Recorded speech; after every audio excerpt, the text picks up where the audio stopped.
Paz e luz, meus amigos e amigas. Vamos para mais um encontro, mais um vídeo dessa leitura de Jó. Vamos iniciar aqui no capítulo 25, a onipotência de Deus. Aqui no capítulo 25 do livro de Jó. Vamos continuar.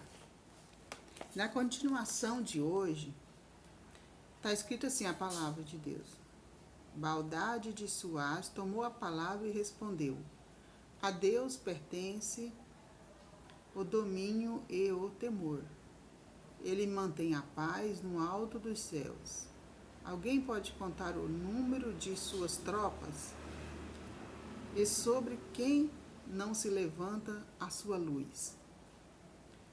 Pode um mortal ser justificado diante de Deus? Como pode ser puro quem nasceu de mulher? Se até mesmo a lua perde seu brilho e as estrelas não são puras aos olhos dele, o que dizer de um mortal? Essa palavra é do ser humano, esse verme. Então, essas perguntas aqui, essa interrogação aqui, essa reflexão, essas frases aqui que eu estou lendo, não é de Deus falando, é o ser humano. Na continuação, aqui no capítulo 26, escrito assim, a ironia. Então Jó tomou a palavra e respondeu: como você sabe ajudar quem não tem força e socorrer um braço sem vigor? Como você sabe aconselhar quem não tem sabedoria e exibe um conhecimento tão abundante? A quem você dirigiu a palavra? De quem é a inspiração que brota de você? É a pergunta. Jó está falando, né? Tá fazendo essas perguntas, essas interrogações a Deus. A quem você dirigiu a palavra? De quem é a inspiração que brota de você? Naquele sofrimento dele que ele está passando, essa pergunta, né? É só a gente interroga a Deus. Quando você está passando por uma provação, a gente está sempre interrogando a Deus o porquê, né? A gente não passa por aquilo calado, a gente está sempre interrogando, procurando saber o motivo, né? Do que aquilo que está acontecendo com a gente, por que está acontecendo aquilo, por que nós estamos passando por aquilo. E assim diz o Senhor, a palavra do Senhor. O discurso de Baldade aqui diz assim: a onipotência de Deus. Os mortos estremecem debaixo das águas e seus habitantes. A morada dos mortos está nua diante dele, e o abismo está sem véu. Ele estendeu o norte sobre o vazio e suspendeu a terra sobre o nada. Ele recolhe as águas sobre nuvens espessas e a nuvem não se rasga com o peso.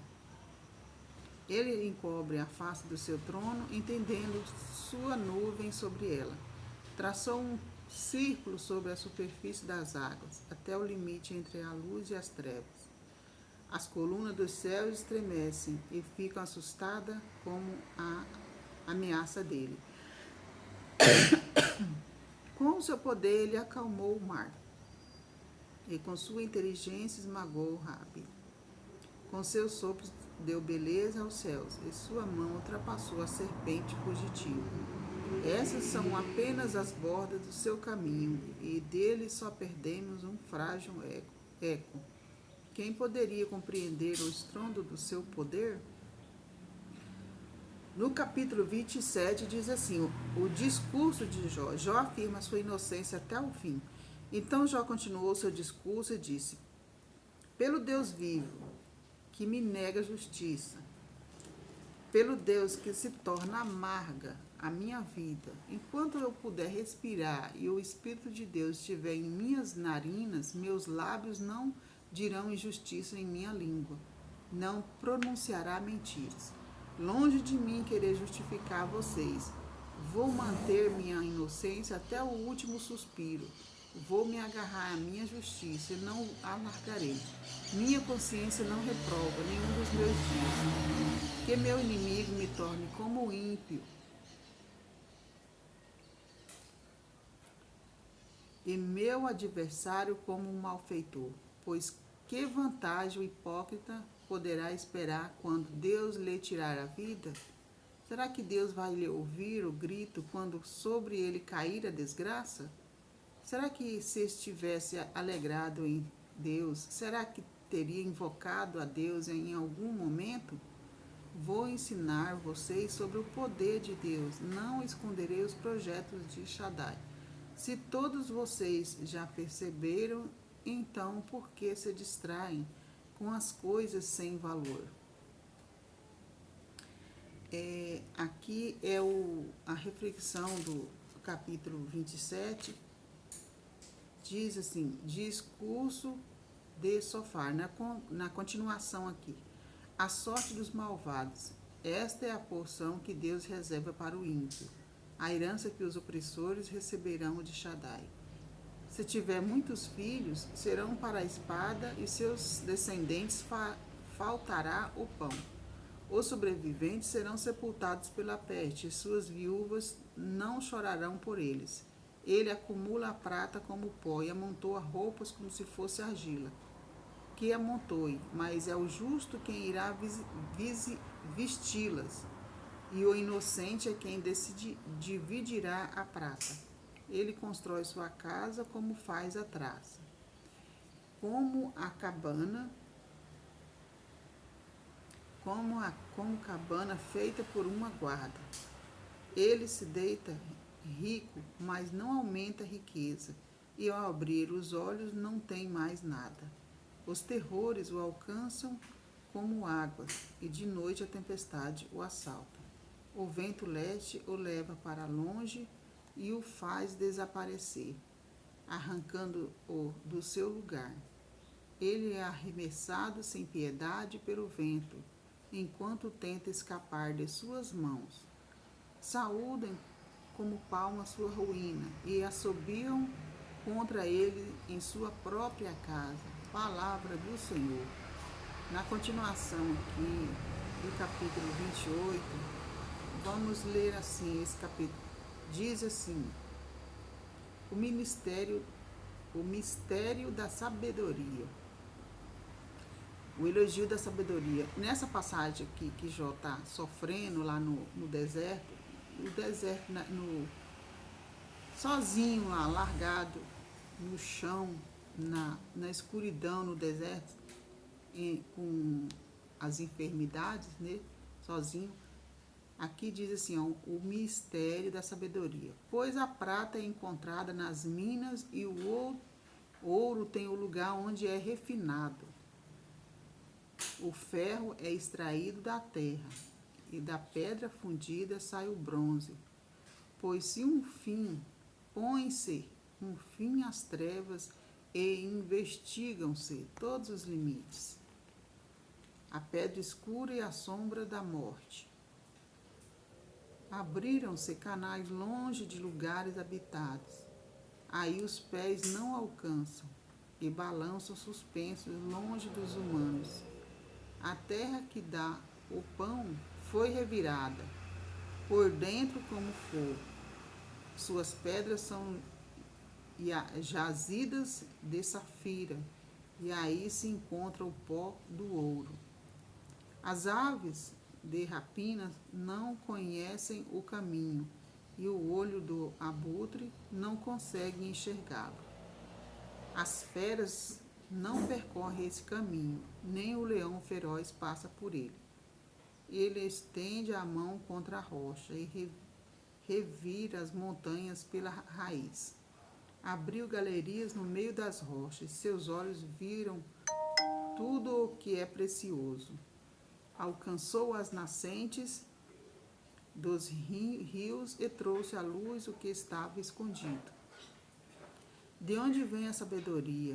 Mas a sabedoria, onde é que pode ser encontrada? Onde está a inteligência? O homem não pode conhecer seu valor e ele não pode ser encontrada na terra dos vivos. O abismo diz: ela não está em mim. E o mar diz, ela não está comigo. Não pode ser trocada pelo ouro, mas o pouco nem comprada a preço de prata. O ouro de Ofir não se paga sem valor, nem o ônix precioso ou a safira. O ouro e o cristal não se igualam a ela, nem é possível trocá-la por vasos de ouro fino. Os corais e os cristais estão nem se fala. É melhor pecar a sabedoria do que é melhor pescar a sabedoria do que pérolas. O topázio de Cush não se iguala a ela, e nem é possível trocá-la pelo ouro mais puro. Aqui diz aqui, minhas amigas, que a sabedoria é um dom de Deus. Não podemos trocar por ouro, nem prata, nem bronze. Isso é coisa que vem de Deus. A sabedoria é um entendimento que vem de dentro, que vem dos seus pensamentos, do seu modo de agir, do modo de pensar. Isso é sabedoria, dádiva de Deus. Diz assim, na continuação, vamos dizer aqui, o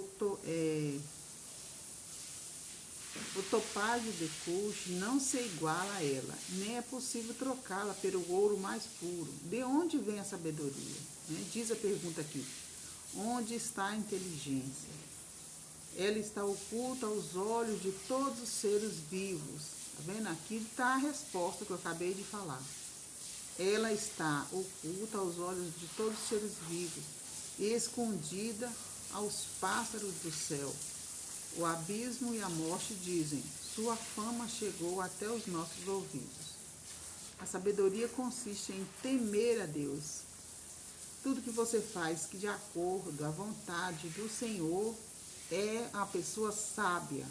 Consiste a saber, então, portanto, a sabedoria é um temor a Deus, temer a Deus. A sabedoria consiste em temer ao Senhor. Deus conhece o caminho para a sabedoria, só Ele sabe onde ela está, pois Ele contempla os fins do mundo.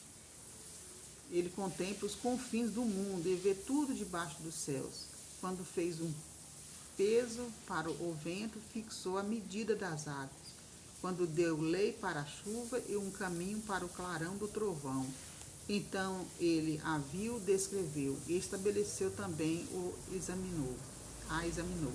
E depois disse ao homem, a sabedoria está em temer o Senhor, e a inteligência está em afastar-se do mal. Então, minhas amigas e meus amigos, aqui está bem clara a palavra de Deus. A palavra do Senhor diz assim, que a sabedoria está em temer ao Senhor. A pessoa ser sábia, ela teme, é temente a Deus. E a pessoa inteligente, ela faz o quê? Ela se afasta do mal, se afasta de coisas más. E ela sabe que não é correto para ela, não é correto, né? A Deus, não é da vontade do Senhor. Então, vou se afastar, né? Vamos nos afastar, passar longe, desviar do caminho, né? Sair fora, né? No português correto. E essa é a palavra de Deus hoje para vocês. Espero ter explicado um pouco do que eu entendi, né? Nessa leitura de hoje. E é isso que tem para hoje. Nós lemos aqui hoje, desde o capítulo 25, o 26, o 27 e o 28. Então, esta é a palavra de hoje. Então, ficam todos com Deus, tudo na paz de Jesus Cristo. E que Deus nos dê, nessa leitura de hoje, quem for ler, né, acompanhar, quem está acompanhando aqui na Bíblia, que Deus nos dê muito discernimento para entender a palavra do Senhor a cada dia que a gente for ler, né? Nesse tempinho que a gente tira para ler um capítulo, né? Eu sei que a nossa correria do dia a dia é grande, a gente busca, né? A gente sempre está correndo atrás do sustento, né? Da casa, do bem-estar, né? Da nossa família, então a correria é grande, mas vamos tirar um tempinho para Deus, sempre tem guardado ali um tempinho para Deus, né? Tem sim. Nós temos tempo para tudo. Tempo para lazer, tempo para o trabalho, tempo para Deus, tempo para os amigos, tempo para tudo, né? Nesta vida. Então, fiquem todos com Deus, um abraço. E até o próximo vídeo.